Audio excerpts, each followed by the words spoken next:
इसी महीने उज्बेकिस्तान की रहने वाली शखानूजा शुकुरोवा उर्फ शहनाज और उसकी दोस्त नाज की बेरहम हत्या की खबर ने पूरे देश को झकझोर कर रख दिया। वजह ये थी कि मारी गई युवतियां देश में चल रहे एक बड़े सेक्स रैकेट का हिस्सा थीं। लेकिन आज आपका चैनल एबीपी न्यूज आपको बताने जा रहा है कि शखानूजा और नाज जैसी ये लड़कियां करीब 2500 किलोमीटर दूर एक दूसरे देश में चलने वाले जिस्म फरोशी के धंधे की शिकार कैसे बन जाती हैं। उज्बेकिस्तान की बैले डांसर शाखनोजा और नाज की देश में हत्या कर दी गई। आरोपी गगन को पकड़ लिया गया है, जिसने ये स्वीकार किया है कि 25 सितंबर को शाखनोजा और 5 अक्टूबर को नाज की उसने अपने साथियों के साथ मिलकर हत्या कर दी। लेकिन इस हत्याओं ने देश में चल रहे बड़े सेक्स रैकेट की कहानी कहती है। 28 साल की शखानोजा के घर की तलाशी में मिली है ये चिट्ठी, जिसमें ठीक 1 साल पहले शखानोजा ने भारत में उज्बेकिस्तान के दूतावास से खुद को जिस्म फरोशी के गंदे धंधे से बचाने की गुहार लगाई थी।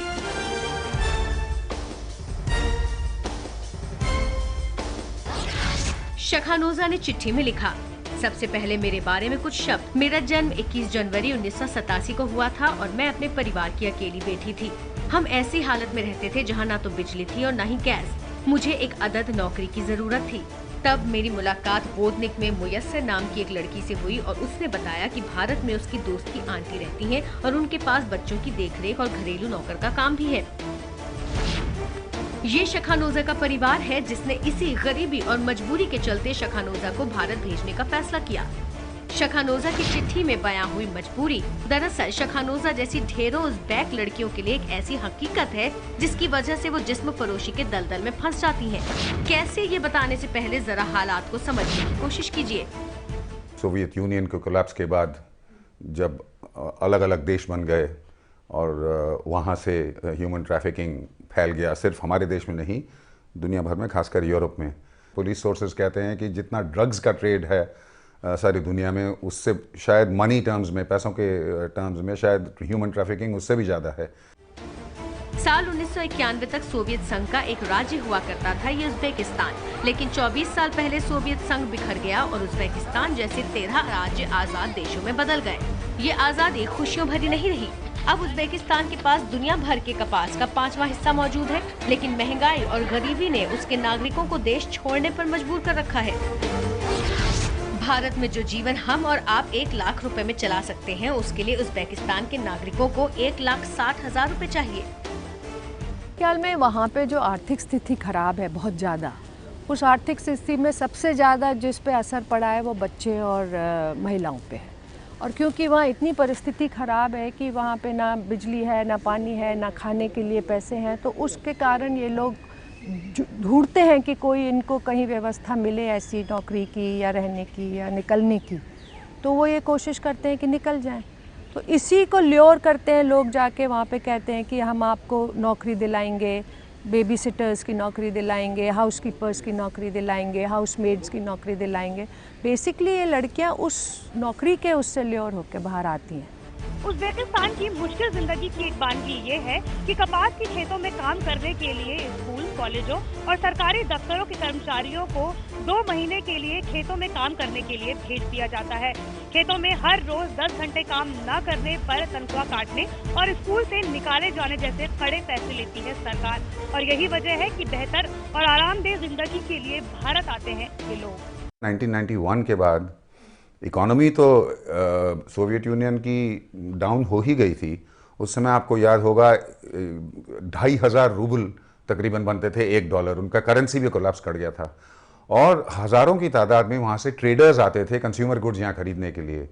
तो जब ये मूवमेंट शुरू हुआ पीपल टू पीपल का, जो आगे से बहुत ज़्यादा था, क्योंकि पहले जो ट्रेड होता था, व्यापार होता था भारतवर्ष और रूस के बीच में, तो वो एक स्टेट टू स्टेट ज़्यादातर होता था, ऑर्गेनाइज था। लेकिन अब ये जो प्राइवेट सेक्टर आ गए, प्राइवेट प्लेयर्स आ गए, याद होगा आपको उस समय leather goods, consumer goods, textiles वगैरह बांध के ले जाते थे राशन। तो साथ में ये ह्यूमन ट्रैफिकिंग भी शुरू हो गया। अपने ही दलाल के हाथों मारी गई शखानोजा जैसी लड़कियों के लिए भी यही रास्ता बचता है, लेकिन ये रास्ता उन गुनहगारों के कब्जे में है जो जिस्म फरोशी के धंधे से मोटा मुनाफा कमा रहे हैं। जिन कुछ लड़कियों से जो मैं भी मिल सकी हूँ, वो सब यही कहती हैं कि हमको फंसाया गया है। हमको प्रॉमिस किया था कि हम नौकरी देंगे, हमको प्रॉमिस किया था कि हम बेबी सिटर्स का काम करेंगे, हमको प्रॉमिस किया था कि हम लोग यहाँ पे हाउस कीपिंग या मेड्स का करेंगे। और हम लोग इतने भूखे थे वहाँ पे कि हमने सोचा कि हमसे फॉर्म भरवा रहे हैं, हमसे पासपोर्ट ले रहे हैं, तो एजेंसीज़ हैं, हमने वहाँ चेक भी किया इन एजेंसीज़ के बारे में कि हाँ ये ऑथेंटिक हैं। सिर्फ गलती ये होती है जब मैं उनसे पूछती हूँ आप इंडियन एम्बेसी से या उन लोगों से बात नहीं करते, तो वो कहते हैं हमारी तो पहुँच है नहीं इतनी, हम वहाँ तक तो जा नहीं सकते। और उनको यहाँ से इस तरह से निकालते हैं, ये ट्रैफिकिंग करते हैं। उज़्बेकिस्तान के दूतावास को लिखी शखानोज़ा की चिट्ठी के मुताबिक उसे भारत लाने के लिए नेपाल का रास्ता इस्तेमाल किया गया और उसका पासपोर्ट भी छीन लिया गया। शखानोज़ा के मुताबिक मैं 9 अगस्त को ताशकंद से इस्तांबुल और इस्तांबुल से काठमांडू आई। नेपाल में मैं 5 दिनों तक रही, जहां मुझे मंजीत और गुरिंदर नाम के 2 शख्स मिले। गुरिंदर का असली नाम गगन था। मंजीत की पत्नी दिल्या ने बताया कि मुयस्सर के आदेश के मुताबिक मुझे अपना पासपोर्ट उसे देना है और मैंने अपना पासपोर्ट दिल्या को दे दिया। सेक्स रैकेट में धकेलने से पहले उज़्बेकिस्तान और आसपास के देशों से भारत आने वाली शखानोज़ा जैसी लड़कियों को जिस्म फरोशी के दलाल अपने जाल में फंसाने के लिए उनके पासपोर्ट पर कब्जा कर लेते हैं।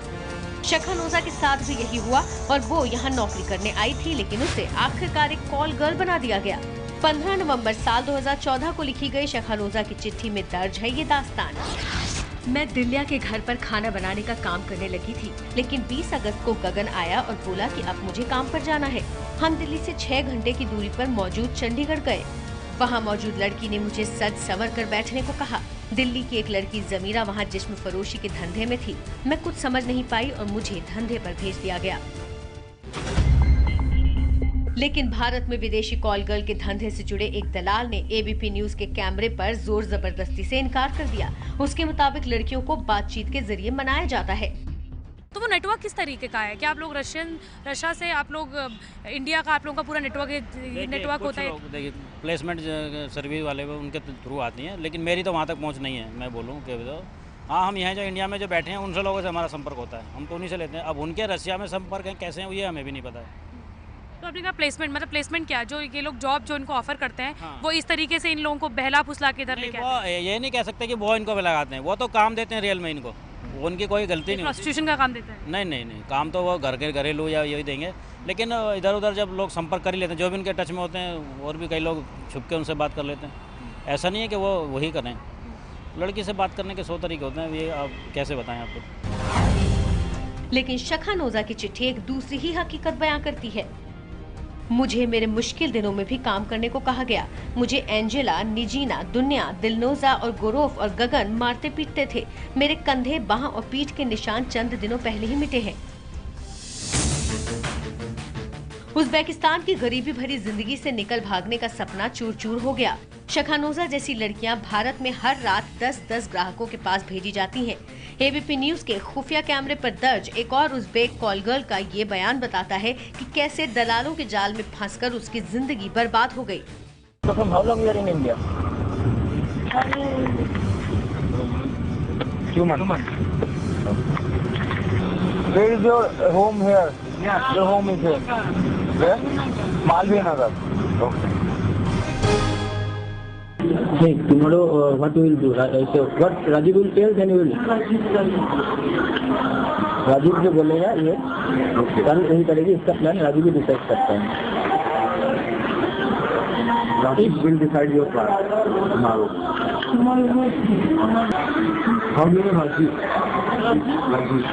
Rajiv, my friend, dear, after Krishnaji, after she called me. What's your sister name, Rajiv? No, she's not Rajiv. She's not her. She's working there. When is she working? In a day, how many clients you attend? Clients. Customer. How many customers? 2 bills. How much money is that there? Can't your Monday will be money. 2,000. $2.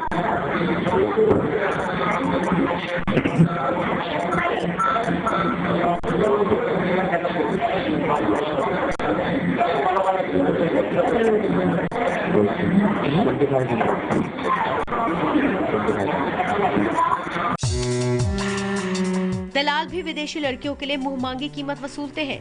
विदेश से आई शखानोवा जैसी Uzbek लड़कियों के लिए उन्हें कीमत भी ज्यादा मिलती है। एक दो घंटे के लिए भी वो कम से कम 10-15 हज़ार 15,000 तो ले ही लेते हैं। मेरे पास एक मॉडल भी है, एक फॉरेनर मॉडल भी है। अच्छा, देखोगे तो देखते रह जाओगे ऐसी ऐसी। उनके पास गोरी चमड़ी है, अच्छी शक्ल है, अच्छी सूरत है, तो उसके फायदे भी तो ले रहे हैं ना वो लोग। शखानोजा भी अपनी हत्या से पहले ऐसे दलालों के नेटवर्क में फंस चुकी थी।